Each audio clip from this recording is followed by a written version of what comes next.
Então, boa noite a todos, sejam todos bem-vindos a mais uma quinta-feira de estudo das obras de André Luiz, psicografia do nosso querido Francisco Cândido Xavier. Nós estamos estudando o livro No Mundo Maior, que é a quinta obra da coleção, e iremos continuar esta noite no capítulo 18, que será apresentado pelo nosso irmão Felipe Mascarenhas, que está aqui apresentando o Lar Paulo de Tarso, no Rio de Janeiro, apesar que vocês vão perceber que o nosso irmão é gaúcho pela dicção, mas está aqui no Rio conosco, né?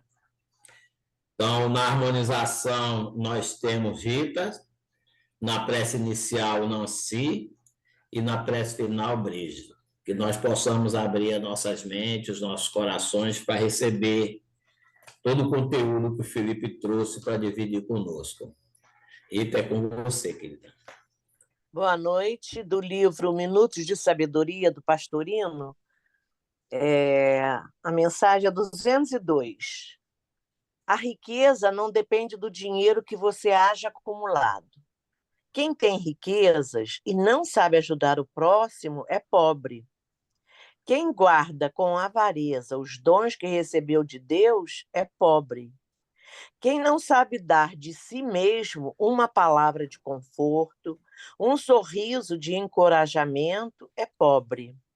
Mas aquele que, mesmo pouco ou nada tendo, sabe doar-se em ajuda ao próximo, esse é rico, imensamente rico. Que assim seja. Senhor Jesus, nosso amigo, nosso mestre, companheiro de todas as horas, mais uma vez, Senhor, nos reunimos, dispostos a aprender um pouco mais através do Espiritismo e principalmente com essa obra que estamos terminando, o livro O Mundo Maior, e que nos tem trazido tantas lições, tantas reflexões para o nosso dia a dia. Agradecemos ao nosso irmão Felipe Mascarenhas, o facilitador da noite de hoje, e pedimos que os seus amigos do plano espiritual o intuam, para que ele possa passar para nós o fruto dos seus estudos, das suas observações. Abençoa, Senhor, a todos nós e também aos nossos amigos que não puderam estar conosco na noite de hoje. E nós te pedimos licença para iniciar os trabalhos da noite de hoje, dando graças a Deus e que assim seja. Obrigado, Rita, obrigado, Nancy. Mais uma vez, agradecemos a presença do nosso irmão Felipe, que carinhosamente está dividindo conosco as páginas, os capítulos desse livro. E a palavra é sua, meu irmão. Maravilha, muito boa noite a todos e todas. Quero começar agradecendo o convite, a oportunidade de estudar nessa noite com vocês, de poder participar desse encontro e pedir aos benfeitores espirituais, pedir ao nosso amigo e mestre Jesus que nos inspire e conduza a reflexão dessa noite. Eu confesso que sou muito admirador das obras do Espírito André Luiz. Gosto demais. E falávamos aqui, né, um pouquinho antes de começar o nosso estudo, sobre o quanto os seus livros, eles nos dão diversas possibilidades de abordagem, de estudo, de temas variados para se estudar.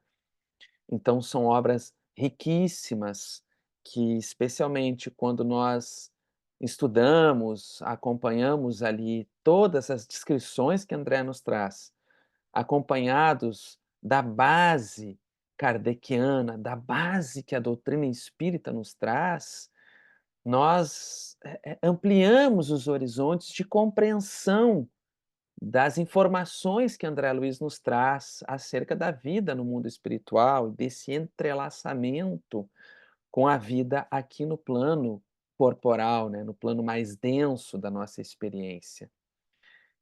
Mas achei muito interessante como a mensagem aqui lida do Carlos Torres Pastorino já dá o tom do tema central do capítulo, né, desse capítulo 18, do capítulo dessa noite. Dá um tom central, porque é um capítulo muito especial, falávamos aqui também antes, é um capítulo muito emocionante pelo reencontro que nós acompanhamos aqui, um reencontro que, ao longo da nossa vida aqui encarnados, nós vivemos, por vezes, reencontros muito emocionantes.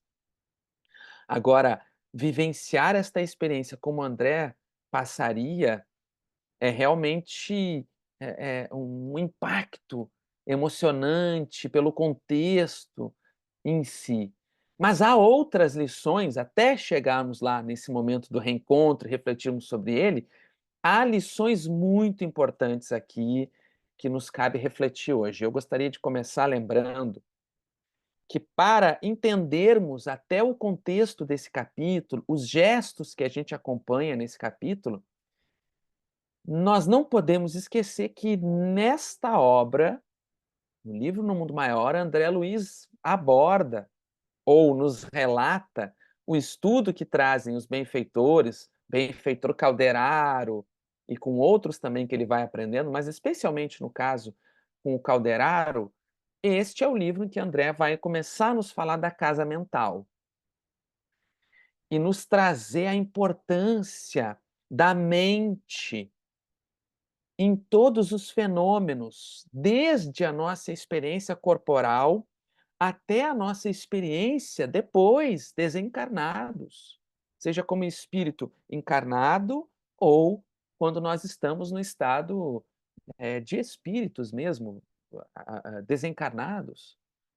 A mente exerce um papel fundamental em nossa vida, ou a nossa mente plasma, cria, molda. Então é importante para quando a gente entra no capítulo 18 e lê, por exemplo, o relato daqueles espíritos que se aproximam daquele grupo, né, que estavam ali em tarefa de resgate, de atendimento, de acolhimento, que o André vai acompanhando, e como falávamos aqui antes de começar também, é recomendado que ele não vá até determinada região, que era nas cavernas mais profundas, mais densas, ele ainda não tinha uma preparação adequada para ir lá, mas ali por onde eles ficam, aqueles espíritos se aproximam deles e eles estão vivendo uma realidade que é muito uma realidade construída por eles, mas que não se manifestava em objetividade material. Aqueles espíritos, na sua experiência mental, continuavam apegados, continuavam acreditando, plasmando a ideia de que eram afortunados, de que estavam em uma região onde havia ouro por todas as partes, onde havia riqueza material. E, no entanto, eles traziam nas mãos e eles andavam agarrados e preocupados. Na verdade, objetivamente, o que o André olhava e via, e os espíritos que estavam com ele, era lama, lama. Ora, mas para que nós façamos a leitura disso e entendamos o que está acontecendo, é importante que a gente volte, por exemplo, lá na obra básica, no livro A Gênese. Porque no livro A Gênese, Allan Kardec vai nos explicar como funciona esse processo. É claro que tempos depois da própria a codificação da doutrina espírita, em final do século XIX, já Aí, ao longo do século XX, nós veríamos o progresso da pesquisa em torno da psique humana, com o progresso da psicologia e de outras ciências que estudam a mente humana, nós veríamos o quanto a mente exerce influência sobre a nossa saúde, sobre as nossas atitudes, sobre as nossas experiências, inclusive sejam experiências conscientes ou inconscientes. André Luiz abordará o conceito do que ele chamaria de subconsciente, mas que em outras abordagens vamos encontrar com o conceito de inconsciente. E por que eu falo isso? Porque esse tanto o consciente, o desejo, a vontade lúcida, esclarecida, quanto o que permanece adormecido nos andares inferiores dessa casa mental ou que permanece guardado nas memórias gravadas no nosso ser espiritual inconscientemente, exercem influência sobre a nossa forma de viver, sobre as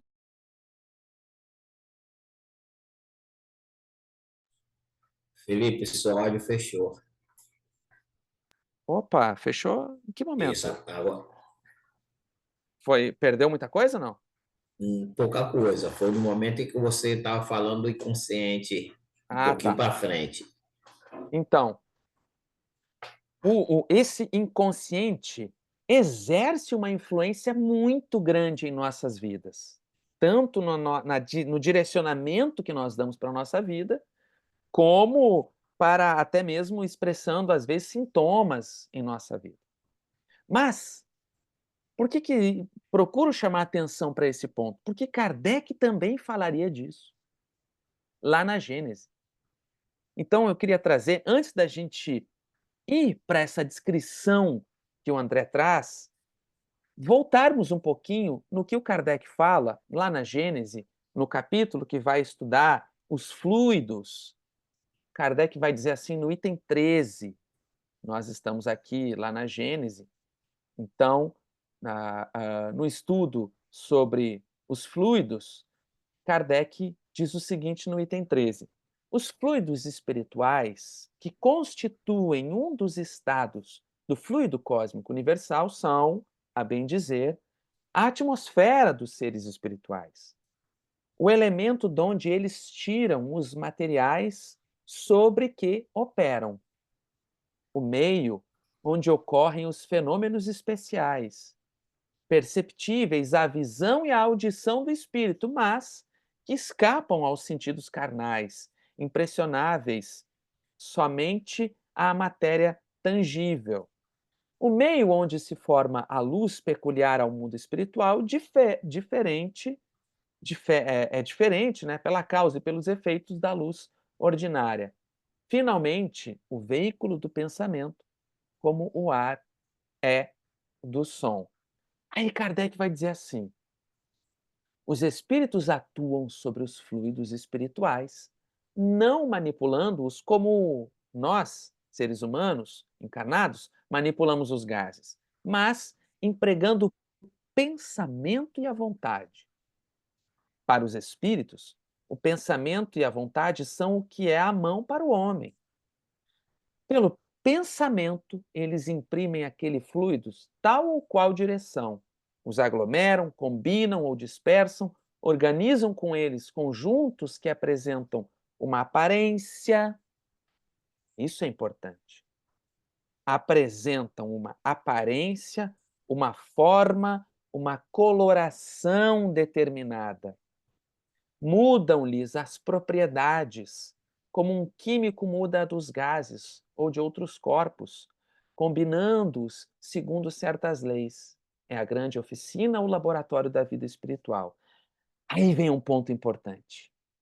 Kardec diz assim: algumas vezes, essas transformações resultam de uma intenção, doutras são produto de um pensamento inconsciente. Olha o que Kardec está dizendo.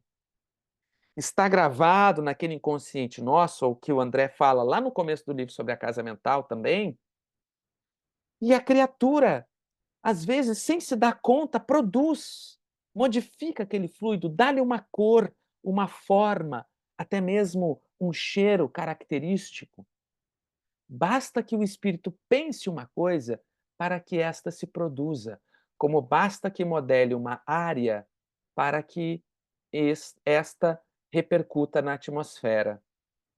E assim Kardec prossegue aí falando, explicando, e eu trago só mais um trechinho que ele diz assim mais adiante, já no item 15.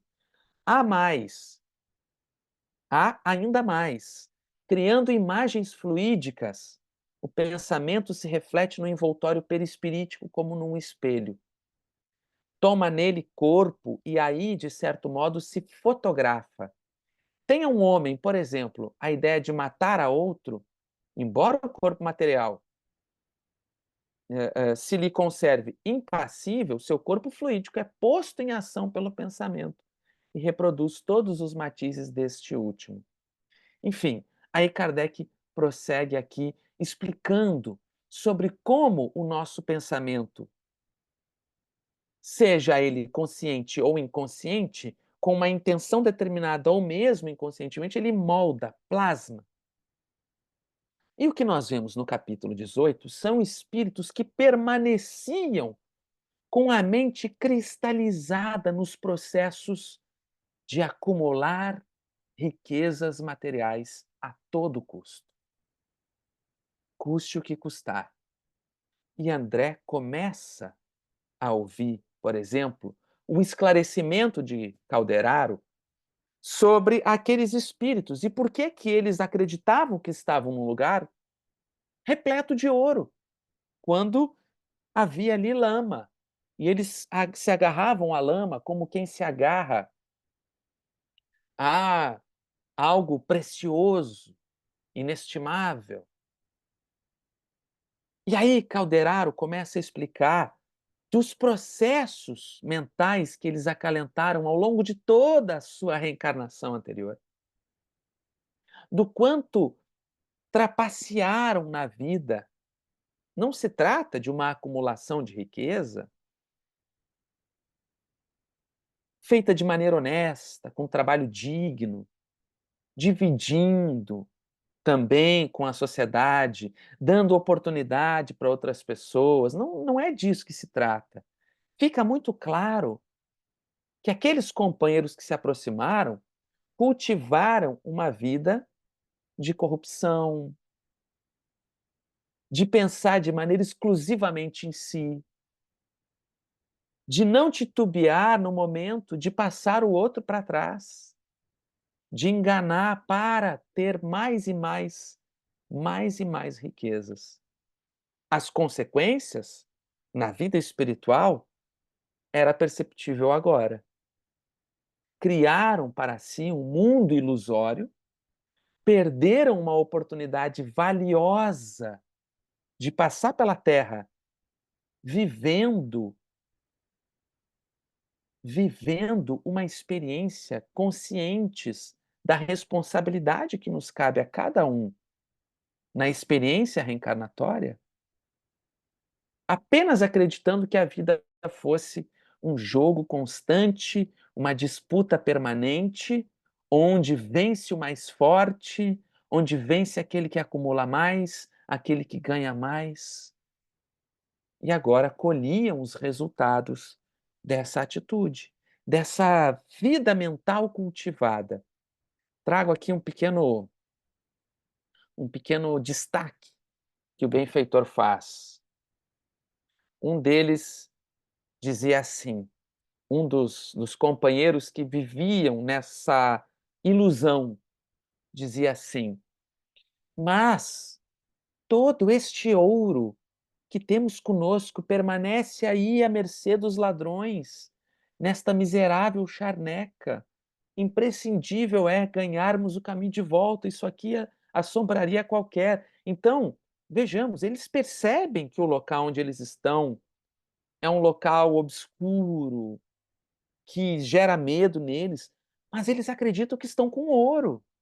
que estão com muita riqueza, porque a mente permanecia cristalizada naquela ideia, apegados naquilo. E ainda prossegue aí Calderaro, explicando a André, diz: são usurários desencarnados há muitos anos.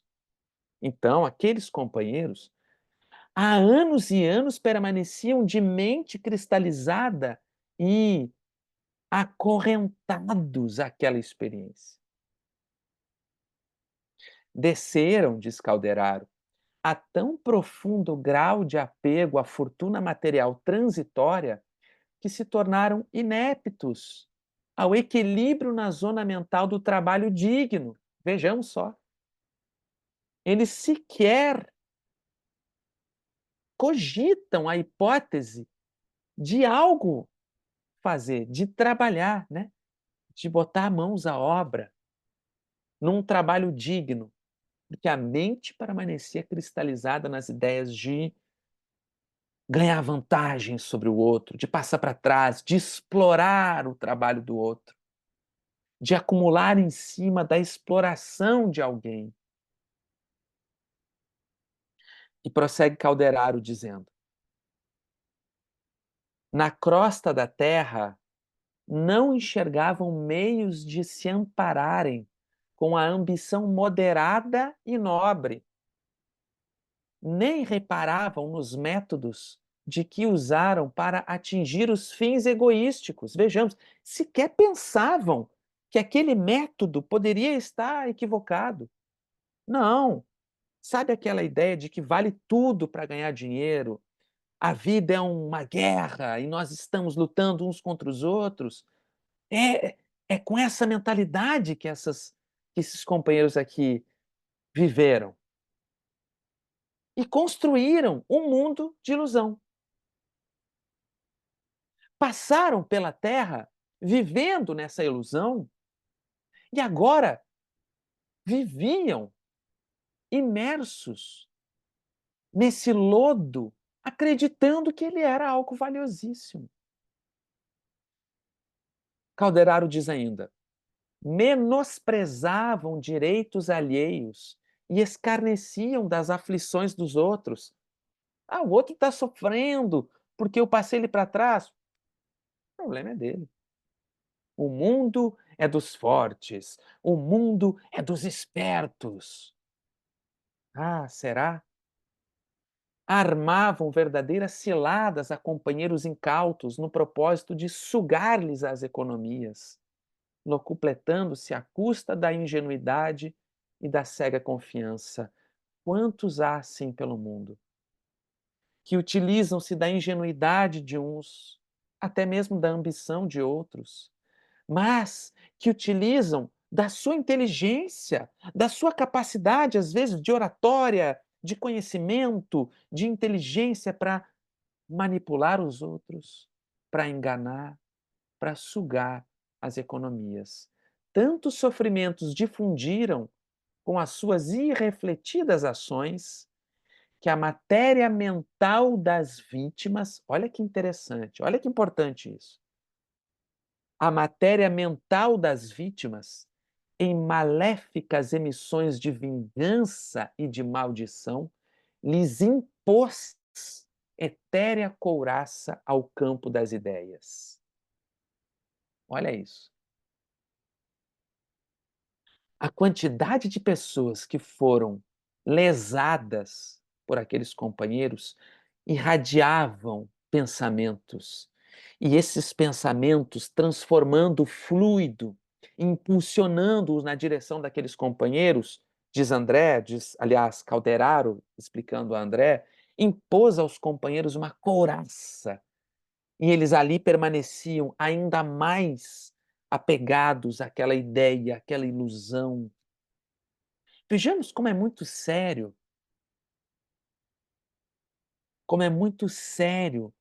essa o mal que façamos ao outro.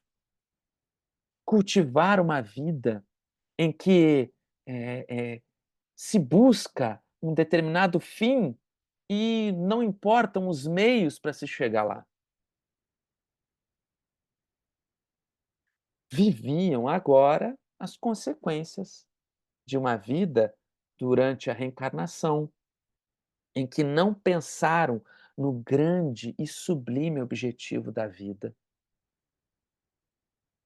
no grande objetivo de estarmos aqui encarnados. Ora, meus amigos e amigas, por que é que passamos por aqui se não para viver as experiências, crescer, desenvolver a nossa inteligência, lapidar, fazer com que nós progridamos no campo moral e que nesse processo aprendamos a ser solidários, ajudar-nos uns aos outros, aliviar a dor, o peso que o outro carrega nos ombros, compartilhar, aperfeiçoar a vida, sendo parceiros, colaboradores de Deus, não sendo aqueles que olham, por exemplo, para o planeta Terra e, ao olhar para uma área verde, verão exclusivamente oportunidade de lucro. Não olhar para uma área verde e verão a possibilidade, por exemplo, de uma tragédia que nós estamos vivendo agora, de jogar fogo naquilo para que eu possa gerar dinheiro em cima daquilo. Para que nós saibamos olhar para o mundo que nos acolhe e ver a riqueza que simplesmente por ele existir já brota. A riqueza que é termos um planeta em que nós podemos encarnar em um corpo que nos faculta as possibilidades de vivermos experiências, de termos os reencontros, de vivermos experiências de ascensão espiritual, de perdão, de reparação dos nossos equívocos. Ora, todos nós reencarnamos com tarefas determinadas. Cada um de nós tem uma missão que cabe a cada um. Quando falo missão, não me refiro a uma grande, sermos missionários. Falo que cada qual tem no seu planejamento reencarnatório aquilo que lhe compete fazer. No, no âmbito da vida onde está, seja na família, no trabalho que lhe compete, na profissão para onde nos encaminhamos, cada um de nós tem ali uma tarefa a desempenhar. Assim como André Luiz tinha a tarefa na medicina. Assim como André Luiz reconhece desde quando nós vemos as suas descrições em nosso lar, reconhece ele que falhara na tarefa que lhe competia na medicina. Fizera grandes progressos, sim, fora um cientista, fora um médico que contribuiu para a ciência, mas a tarefa que lhe competia em si, como pessoa dotada dessa inteligência, dessa capacidade, dessa condição de contribuir para a saúde das pessoas, talvez, ao que dá a se perceber, conforme ele vai relatar também, mas a gente depreende que ele passara por essa experiência muito voltado exclusivamente para o ganho material, o ganho financeiro. Não é que ele não pudesse ter isso, é claro que sim, é uma profissão, mas ele focou os seus objetivos exclusivamente nisso. E a gente precisa compreender, os nossos trabalhos, onde nós estamos, claro, são o nosso sustento material também, claro que sim. Mas que missão me cabe ali onde eu estou? O que eu posso contribuir com a sociedade trabalhando nessa posição em que eu ocupo hoje? Ou como sendo um cidadão contribuindo para a sociedade? E André começa a pensar sobre isso também. Vendo aqueles companheiros que passaram pela vida, ele ouve uma voz de um daqueles que estavam ali naqueles relatos, né? E o Calderaro explicando para ele das dinâmicas mentais daqueles companheiros, como fora a reencarnação daqueles companheiros que estavam ali, que passaram a vida focados em passar os outros para trás, em acumular riqueza, seja como fosse, de qualquer forma, e aquela voz desperta a atenção de André. Meu Deus, será que eu estou enlouquecendo? Ele pensa. Não é possível. Essa voz é conhecida. De quem é essa voz? Não pode ser. Ele relembra do avô querido. Seria aquele avô ficado. E aí ele começa a voltar para a sua infância. Vejamos como a mente, né? A nossa mente, ela nos projeta no futuro, ela nos projeta no passado, ela nos faz pensar no que seremos amanhã, mas ela nos projeta no passado e relembramos acontecimentos e vendo aqueles companheiros que passaram pela vida focados somente no lucro, André começa a pensar na sua experiência de médico e ouvindo aquela voz, lembra do seu avô, que fora um homem muito rico, riquíssimo, fazendeiro. Mas eu acho muito interessante uma expressão que André utiliza. Quando eu li, ela me chamou muito a atenção. Ele diz assim: "Oh, aquela voz, escutando a pavorosa dúvida", olha as palavras que André usa, né? "Pavorosa dúvida se apoderou de mim. Quem estaria louco?" Interrogava agora a mim mesmo.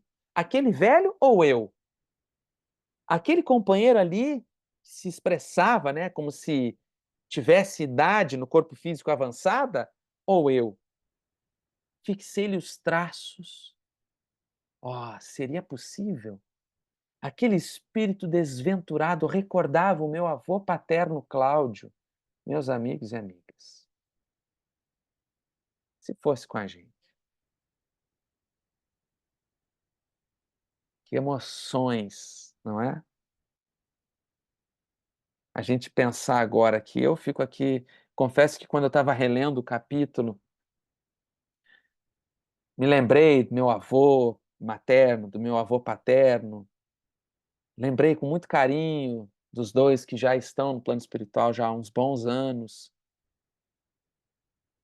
E a gente recorda, né, claro, nem todos têm necessariamente uma lembrança carinhosa, né, porque cada um de nós tem vidas muito distintas, às vezes as experiências são mais traumáticas, são mais difíceis, mas, me lembrei com muito carinho dos 2, né, do meu avô Mascarenhas e do meu avô Trúculo.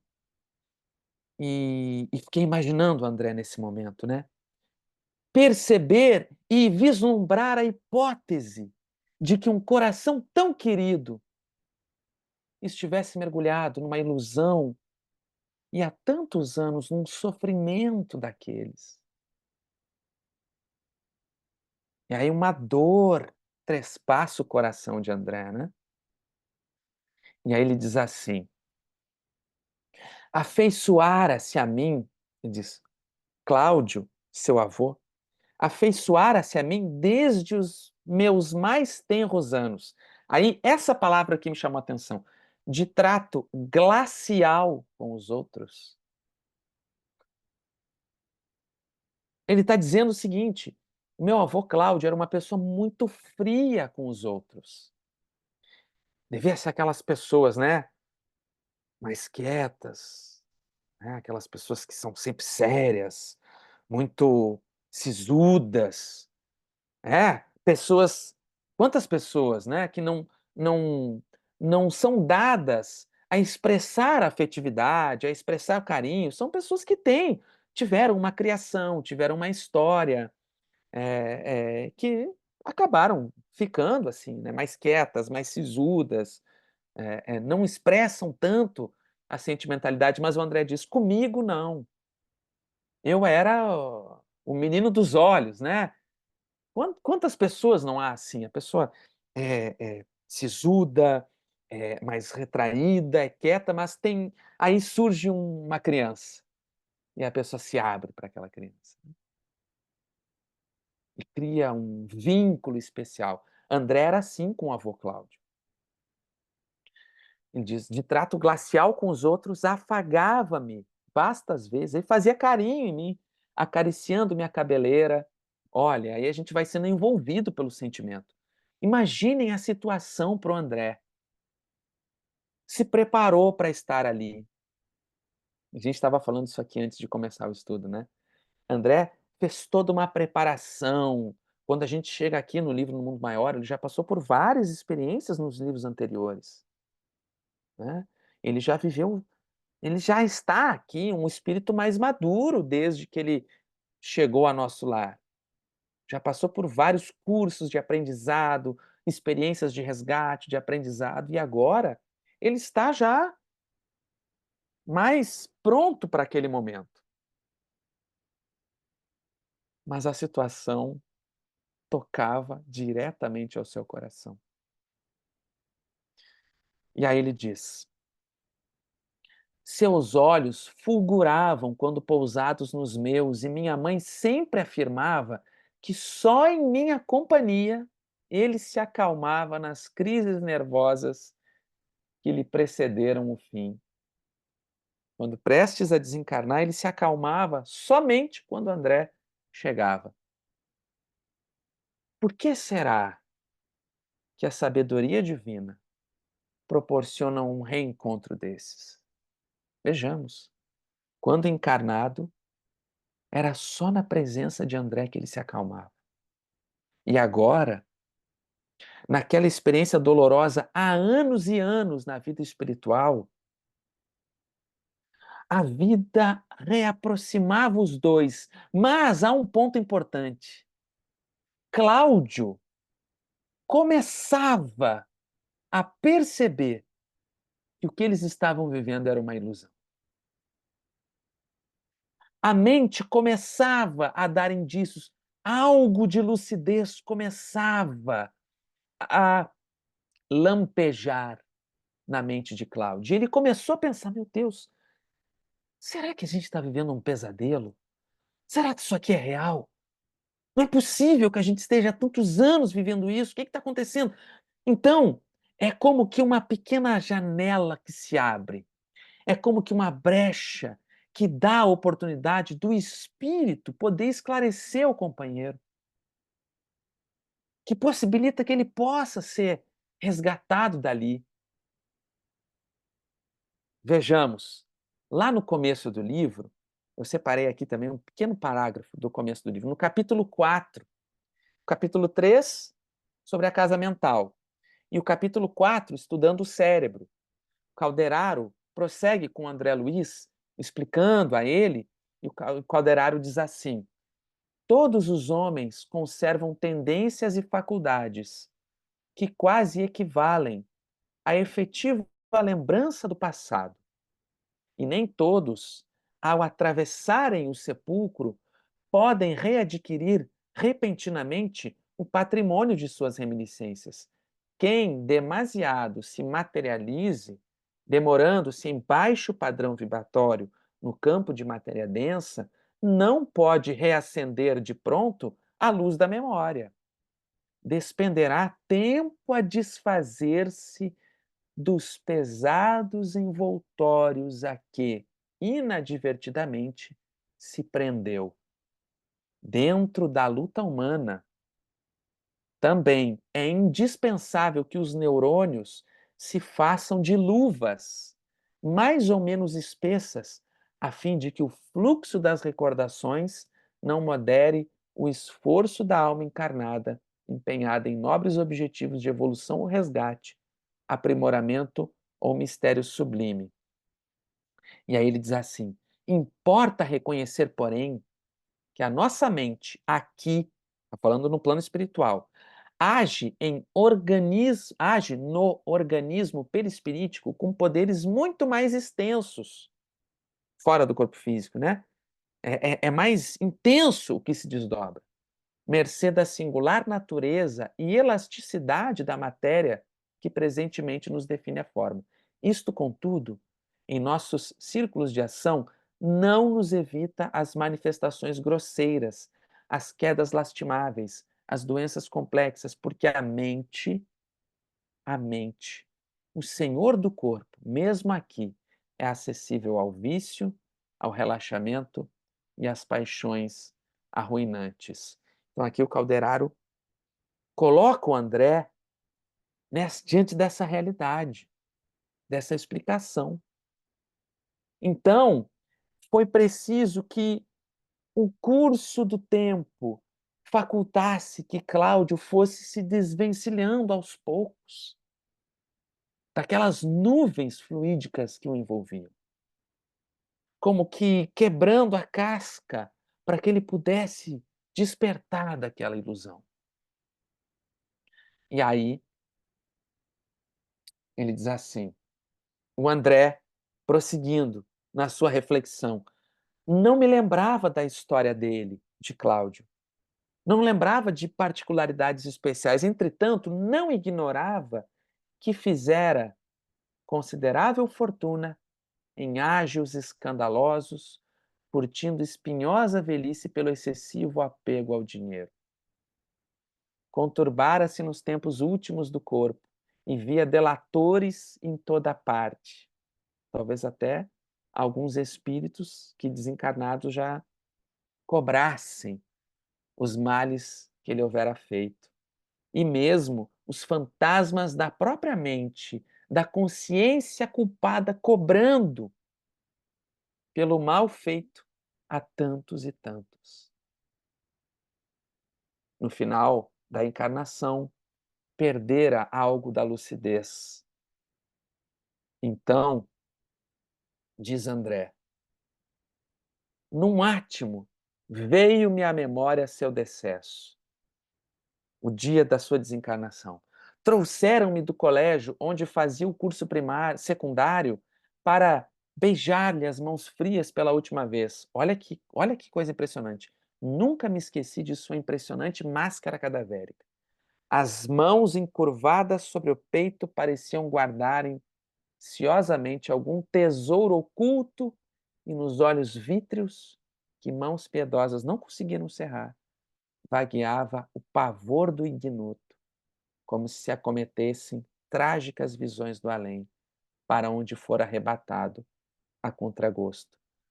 Não é o gesto que eles prosseguem fazendo, agarrando-se àquela lama como se fossem ouro e ouro?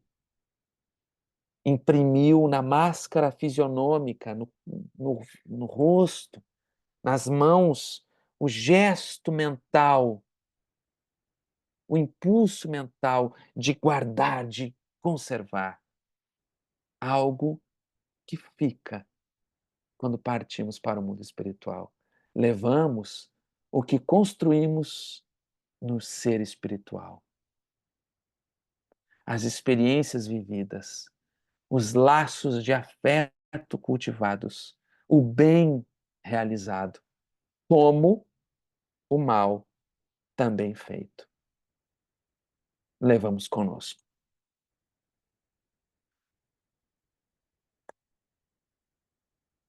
Então, e nisso os companheiros à volta também tentando dizer que o Cláudio estava. Não, porque o Cláudio começou a pensar: meu Deus, será que isso aqui é um pesadelo? O que está acontecendo? E os companheiros: não, para com isso. Né? A gente vê aquelas ondas de influências negativas ou que tentam impedir que a gente realmente desperte daquela ilusão. Interessante que são processos que às vezes acontecem dentro de nós. Né? Lembranças ou hábitos em nós arraigados que tentam impedir quando uma luz se faz em nós, quando uma nova ideia surge, nos apontando um novo caminho, e às vezes aqueles hábitos em nós cultivados, arraigados, parece que são vozes que falam a nós: "Não, não vai dar certo, não, não tenta", como se quisessem impedir o nosso movimento na direção da renovação. Então, Calderaro se aproxima, o André ouve, né, um outro espírito falando: "Não, Cláudio, para com isso". E aí ele confirma que aquele era o seu avô. E aí o Calderaro se aproxima e diz assim: "André, já sei tudo, já entendi tudo". Espírito maduro, Calderaro, espírito mais experimentado, percebeu, entendeu a circunstância e percebeu que era o avô de André. E diz: "André, já entendi tudo. A irmã Cipriana tinha razão. Não temos tempo a perder. O seu avô está receptivo, começou a entender. E aí era preciso até que o André esperasse que ele fizesse uma espécie de fala, né? Quando a gente no na psicologia também isso é muito interessante, né, como que a fala, ela também ela é muito terapêutica. Falar sobre um assunto, poder botar para fora as dores que nos acompanham. E era preciso esperar que o Cláudio pudesse falar, pudesse desaguar aquela dor, desaguar as culpas, os remorsos que o acompanhavam. Então, o Calderaro faz um gesto para que o André aguardasse que ele pudesse também falar, que o Cláudio pudesse falar.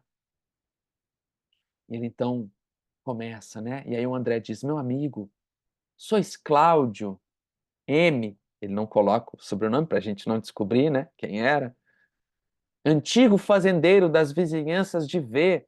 Fiquei aqui comigo pensando se seria Vassouras, não sei, ele botou V. Aí eles prosseguem conversando e ele acha que aquele companheiro ali era algum ser, né, iluminado que havia sido enviado. E aí ele diz: "Cláudio, sois vítima de lamentável engano. Vossa casa antiga cerrou-se aos teus olhos físicos". E aí ele vai fazendo aquele esclarecimento, né, aquele diálogo, semelhante até ao diálogo que se faz com os espíritos numa reunião mediúnica, por exemplo, né, aquele diálogo fraterno, procurando esclarecer o companheiro. E é interessante porque ele acolhe a ideia, ele percebe e diz: "Ah", ele como que diz assim, né: "Eu sabia, eu estava sentindo isso. Eu tenho a cabeça afogueada, incapaz de raciocinar", mas ainda ele pensa: "Mas e o ouro?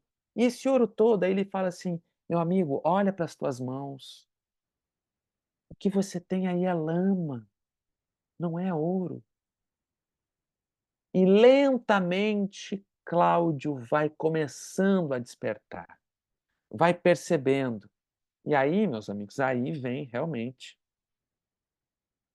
um momento muito emocionante, que vai ser assim, eu fico imaginando se eu tivesse na posição do André, meus amigos, imagina se nós estivéssemos lá, né, imagina ouvir um coração querido, um avô, uma avó querido, que tenha feito isso por nós, como esse avô fez pelo André, né. O André não via mais ali aquele homem que passou para trás, ele via ali o coração amado, ele via ali o coração amoroso na direção dele. E aí o Cláudio fala: "Meu neto André Luiz era a luz dos meus olhos. Muita vez os carinhos dele me aquietavam o torturado pensamento. Em muitas ocasiões em casa, manifestei o desejo de que ele se consagrasse à medicina. Destinei-lhe um legado para esse fim", ou seja, o avô ajudou financeiramente para que ele se formasse médico. Pretendia vê-lo fazendo o bem, olha essa frase e imaginemos o impacto dela. para André Luiz. E aí, meus amigos e amigas, a gente está vendo aqui um reencontro e a gente pode ter a tendência de pensar que o André foi enviado para ajudar Cláudio, mas em verdade, os dois estão se ajudando. Que a fala de Cláudio, ela é um impacto na vida de André.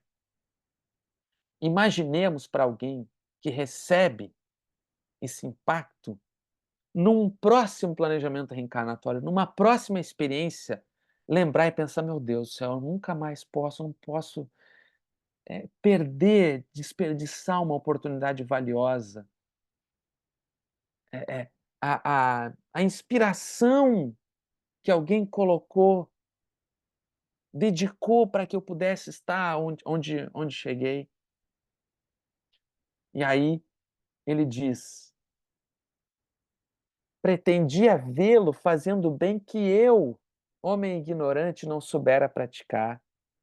Frequentemente me assaltava o remorso pela extorsão que infligira à minha irmã. E aí ele começa a se confessar. Ele deserdou a irmã para ficar sozinho com a fortuna. Deu um jeito de que a irmã ficasse completamente sem nada, para que ele ficasse sozinho com a fortuna. E diante dessas confissões, desses momentos em que ele ia manifestando o seu arrependimento, ia manifestando o seu desejo de renovação, vejamos. Aí ele não está mais naquela cristalização mental. Já se mostra arrependido e disposto a mudar. E nesse processo, ele também faculta a André compreender o tamanho do seu equívoco quando dedicou o seu trabalho na medicina exclusivamente pensando no ganho financeiro. Vejamos o que esse reencontro está propiciando para esses dois. Mas não só para aqueles dois, para nós todos, que em 2024 estamos aqui vendo aquela história e aprendendo com aquela história que o André nos trouxe pelo Chico, né? E aí, meus amigos, nessa hora não teve preparação, não teve, não teve nenhum tipo de preparação que tivesse dado ao André condição de se manter assim, em silêncio, ouvindo, porque a ideia, o ideal seria que ele tivesse ouvido mais. O Calderaro chega a fazer um gesto para dizer assim: calma, calma, ele precisa falar mais, mas o André não dá conta. E aí é aquele momento emocionante, né? Eles se abraçam, ele se revela, e ali se reencontram para esse resgate tão emocionante com que o livro, o capítulo se encerra, né? E a gente vai entender o quanto o André também recebe uma espécie de prêmio aqui, né? É um é uma oportunidade muito especial ele poder viver esse momento. Ele vinha se dedicando em vários livros anteriores, até chegar aqui, a acolher tantos outros corações, aprendendo a sair de si mesmo, a dedicar-se ao próximo. Vinha aprendendo a colocar em prática tudo que ele vinha desenvolvendo, todo o conhecimento que ele já agora estava adquirindo, ele vinha se dedicando ao próximo, sem pensar, sem olhar a quem. E agora ele fazia sem o desejo de ganho financeiro. E aí ele recebe a oportunidade de estar presente. E ele, que tinha a condição de mexer no coração daquele espírito, é que recebe a oportunidade de reencontrá-lo. Assim será com muitos e muitos de nós sempre que necessitarmos, aqueles corações que mexem conosco, aqueles corações que têm a capacidade de alcançar-nos no íntimo do ser, é que poderão mobilizar os nossos sentimentos, as nossas emoções, assim como, quem sabe, nós possamos um dia fazer isso por outros também, quando seja necessário. Mas fico com esse capítulo, com essas lições centrais, assim, né, em torno do quanto nós precisamos levar a muito sério o que nos cabe aqui na Terra, o quanto a vida, a experiência reencarnatória em si, é muito, muito mais do que simplesmente angariar recursos materiais, acumular riquezas, que nós acumulemos riquezas espirituais, riquezas morais, riquezas de solidariedade, de fraternidade, de colaboração uns com os outros, de bem cumprir e desempenhar a tarefa que nos cabe onde estamos. E nesse processo, quem sabe, reencontraremos afetos queridos, teremos oportunidade de auxiliar-nos uns aos outros e, quem sabe, reencontrar corações amados que passaram pelo nosso caminho e com os quais nós ansiamos profundamente um novo abraço, um novo encontro. Meus amigos, muito especial o capítulo. Eu gosto demais de André Luiz e confesso que cada capítulo que eu abro, eu olho e digo assim: ah, esse capítulo é muito especial, porque todos realmente são muito, muito especiais. Eu agradeço muito a oportunidade de voltar a esse livro, a essa história, especialmente nesse capítulo, e para mim vai ser aqui ainda muitos dias à frente de reflexões. Agradeço muito, viu?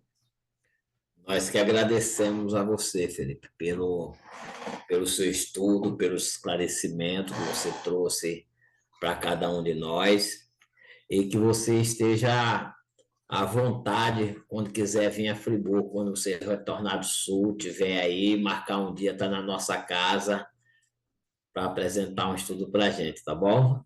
Vai ser uma alegria, com certeza. Isso, fica a nossa gratidão aí pela sua colaboração, que você continue conosco, para que nós possamos aprendermos juntos essas obras tão maravilhosas que são essas obras de André Luiz. Eu também aprendi como você gostar com o pessoal na casa, né? Quando eu cheguei, o pessoal já estudava anos à luz à minha frente essas obras de André Luiz. Eu acho que quando cheguei na casa já estava na terceira etapa, né, Helena? Era a quarta de estudo das 13 obras. Então, eu peguei daí para diante e a gente continua. Quanto mais a gente estuda, mais a gente vai vendo pontos que nós não refletimos sobre determinada frase, determinado parágrafo. E esse ano tem sido especial, como o Chico e a Helena colocou, porque nós recebemos, né, irmãos de diversos locais do nosso Brasil para dividir conosco o estudo. Então, muito obrigado, meu irmão. Brígido, eu vou convidar você para que você encerre, tá bom? Ok. Senhor, Deus Pai amado, quanto conhecimento foi trazido hoje, nesta noite, pelo nosso irmão Felipe Mascarenhas. Senhor, que ele seja sempre intuído, que seu mentor, que os bons espíritos estejam sempre o auxiliando para que ele possa, através de seus estudos, cada vez mais nos trazer conhecimento, nos trazer muita sabedoria, muita reflexão para o nosso espírito. Te agradecemos tudo aquilo que hoje recebemos, Pai. Mas pedimos também, Pai, que a tua misericórdia esteja presente em todos os lugares, em todos os lares, e que possamos cada vez mais aprender, estudar e refletir tudo aquilo que estamos aprendendo. Muito obrigado, Senhor Deus, nosso Pai. Nos dá uma noite tranquila, uma noite de paz, para que possamos, no amanhã, no amanhecer, estarmos prontos para o novo porvir do dia, para que possamos cada vez mais estudarmos, aprendermos e pormos em prática todos os conhecimentos. Muito obrigado, Pai. Esteja conosco hoje, agora e sempre. Que assim seja, graças a Deus. Obrigado, Brígido. Felipe, obrigado.